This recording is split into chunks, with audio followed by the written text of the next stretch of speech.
Hello, good morning and welcome to Glasgow Rangers Nation, your channel that brings you all the latest news on Glasgow Rangers. Your channel is run by the fans for you, the fan, and if you want to make sure you never miss out on any of the daily content, which obviously doesn't usually look like this because usually I'm in my home office with all my equipment, not in Lake Garda in Italy, so there we go. Anyway, today is match day, guys. It is a big, huge match day today, not just any normal fixture for Rangers today. Rangers taking on PSV Eindhoven at Ibrox in the qualifier round for the UEFA Champions League group stages. With obviously the group stage draw coming up Thursday, I think it is, this week as well. It is an absolutely massive game that many analysts and many European football experts are giving us absolutely zero chance of winning, given the form that PSV have started this season. And PSV have certainly looked very good indeed. PSV were training yesterday on the Ibrox pitch. We're getting used to the thing. Also, Peter Bose, their manager, spoke to the media. Malik Tillman may well be in contention now to be selected after being added to the squad, along with another couple of players, I think Dest and Youtmans, I can't remember the guy's name, some defender anyway. Their star striker Noah Lang will be out for the game today, which will be a huge loss for them, but obviously a benefit for Rangers.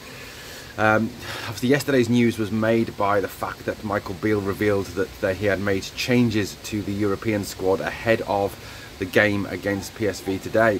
Those changes being that Ridvan Yilmaz obviously drops out as he is continually unfit.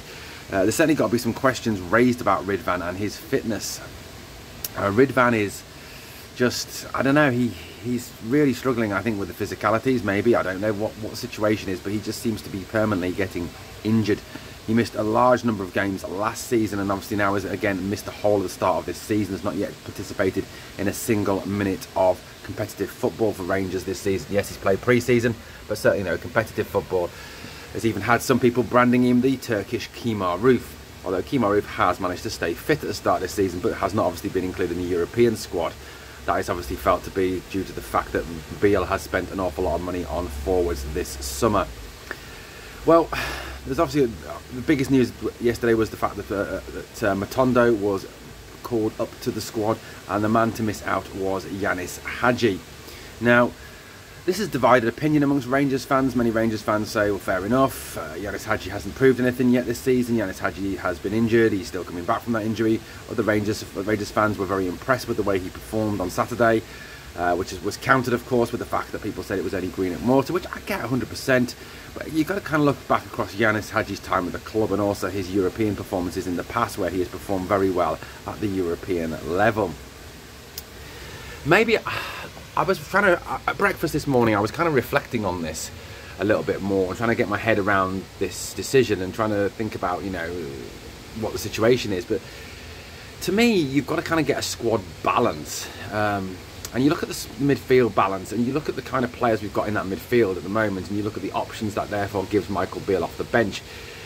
You know, you've got Lundstrom, Cifuentes, Raskin, Jack, all very similar type players. Now, would it not be a better option to have got rid of someone like, say, let's say, I mean, okay, so I know I don't like him, John Lundstrom, for example, who absolutely contributes absolutely nothing to this team, a man who can only pass sideways, backwards, or give the ball to the opposition or foul somebody. You know, put him out of the squad, keep Hadji in the squad. You've still got Raskin, Cifuentes, you've still got Jack, you've still got a number of players that can play in that defensive midfield role, the more sort of holding midfield roles. Maybe the concern is that he wants Lundstrom there for defence, I don't know, but then you've called Ben Davies up, who's a central defender. You've got Davies, you've got Balogun, you've got Goldson, you've got Suter. So there's 4 central defenders there, so I can't really see the argument being because Lundstrom is there for central defensive cover, because you don't need it. You've got 4 central defenders there. For me, Hadji just provides a little bit more creativity, a better passing range, more threat going forward. And Hadji's a very more positively minded player. Now, I know him and Lundstrom are dissimilar in their positions. I get that, although Hadji did impress for me when he played further back in pre-season. You know, facing the goal, giving him more opportunity to use that visionary passing and that skill that he has. So, personally, and I know Rangers fans may disagree with me, some Rangers fans will disagree, some Rangers fans will agree, I think it's a very bad decision that Michael Beale's made. I personally would have left John Lundstrom out. I think John Lundstrom is a useless player. I just do not see what the guy contributes. If you start with John Lundstrom, which I've got a fear that he might do tonight, thinking that playing perhaps Lundstrom and Jack will be giving us more defensive stability, at home, which is not the answer when you need to be going for them. You know, Lundstram is, to me, you might as well play with 10 men as play John Lundstram. The guy's useless. But look at it this way, I think Beale's made some strange decisions at the start of this season in terms of the players he's brought in. Are some very similar players. He's brought in some very, very similar players. He has also made some very bizarre team selections, one of which obviously cost us at the start of the season against Kilmarnock. Now he's made this other decision. He seems to be wanting to, I don't know, not wanting to, but sort of placing himself in a very difficult position. If on September the 4th, and I know this is a big if, we are sat there with the fact we are out of the Champions League and we are 6 points behind that lot because we've lost the first Old Firm game, his position may become very untenable very quickly. And he'll have only himself to blame for some of the decisions that he has made. Now, some people have said that maybe the board will give him time because they've invested time and money into what he wants to do. But one of the considerations to make for that, which may counter that, is the fact that Michael Beale was appointed by Douglas Park and Stuart Robertson, and not by James Bisgrove and John Bennett. Now, Bennett and Bisgrove have both proven this year so far that they are not afraid to make tough decisions, that they are not afraid to, you know, sack people, to get rid of people, to move people on when they think it is in the best interest of the club. They certainly have a more forward-thinking ethos. Now, it may be that they therefore take the decision that Beale was not their man, that he was not appointed by them, and they want to bring in someone who is their man. That could well be a consideration that is taken into account, who knows. But it's certainly an interesting one. Now, tonight's game will be a tough one. I have absolutely zero doubts about that. PSV come on the back of some excellent form, having won at the weekend, having won all their games so far this season that matter. Feyenoord in the Johan Cruyff Shield, and 2 league games, and obviously both of the Champions League games. They are bang in the form. There's obviously the motivation of them wanting revenge for last season's Champions League exit to Rangers. Rangers will have to work exceptionally hard and show a much improved performance to what they've shown so far this season. I think that is what is causing a lot of Rangers fans a great deal of stress and a great deal of worry ahead of tonight. The fact that we have not performed to the best of our abilities at any point yet this season. There's been patches of good play, like the first 15 to 20 minutes against Servette, and also perhaps when we went to 3 at the back against Morton, the last 20 minutes against Livy. But there's not been a complete 90-minute performance. Now, if you're going to live with PSV and to get a positive result against PSV, you need a 90-minute performance. That's the question. Can Rangers give a 90-minute performance tonight? That is what they need to do. Some people have suggested that maybe going 3 at the back is the answer. We certainly look better and more forward-thinking and more offensive-minded when we went to 3 at the back. This would also free up James Tavernier and Borna Barisic from some of their defensive duties, which many argue is their major weakness. And, you know, to me it is. I think Tavernier is very good going forward. I think his assists are great. I think he scores goals. He does a good job in the offensive part of the field. However, his defence this season has been absolutely shocking, and he has really struggled. Borna's defence has been slightly better this season, but overall it's not his strength. His strength is getting forward. His strength is delivering those crosses into the box, as we saw for the Tavernier goal in Geneva. But, you know, that's got to be the situation. Do we go with 3 at the back? Do we go with a situation when we play Goldson, Suter and another centre-back, therefore putting Borna and James Tavernier forward as wing-backs, sort of alleviating their defensive duties to some degree?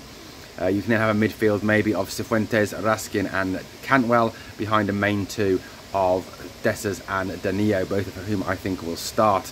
I know some of you may question where is Sam Lammers, but Sam Lammers was absolutely shocking on Saturday. He was anonymous, he was outclassed, he didn't look good at all against Greenock Morton. So the argument that many have used that say why not to play Hadji because it was only Morton, well, Lammers was awful against Morton and was outclassed by Morton defenders, and has at times this season looked absolutely anonymous. You know, maybe it's his time to drop down to the bench. Maybe that may give him the kick that he needs to sort himself out and come back in the Lammers that we saw in pre-season. For me, I would definitely start with Danilo. I think Dessers will start because Beale seems to have a belief in Dessers. You know, Dessers may come right in time, and that's certainly something we've got to hope. You know, I've hoped that he will make me eat my words. I was someone who does not rate Dessers. I didn't really rate that signing at all. He scored twice, once from the penalty spot and once that was more luck than anything. They kind of hit him and went in. He hasn't really, you know, for me, shown anything yet. So he needs to have a big performance tonight to prove that he is worthy of the money we spent on him. It'd be certainly interesting with Danilo and Dessers up front as well. The fact that they're both ex-Feyenoord players and obviously will have that natural rivalry with PSV Eindhoven and probably will want to get one over on the Dutch team. So again, I think that is a positive move. Canwell has to be given that free role. He is by far our best player, our most skillful player, our most talented player. When Cantwell is on his game, there's very few to match him in Scotland. And I think he can really influence the game tonight if he is given that freedom to go and play where he wants. He's also the man that starts the high press off as well. So for me, Cantwell has to play in that sort of free role behind that front two, which then gives you sort of some liberty as to who you field in midfield. I do, however, think that Beale will start with 4 at the back. I do think that he will play Ryan Jack as well tonight. He seems to be using Ryan in the European games, enjoying his defensive abilities. I'd love to know what you think about tonight. What do you think the team should be? How would you line up in tonight's game? It's going to be certainly an interesting game. Certainly hope that Rangers can put in that 90-minute performance tonight. They really do need to. Well, that's pretty much it for today, this morning from Italy. Got to go and get ready now for the day ahead.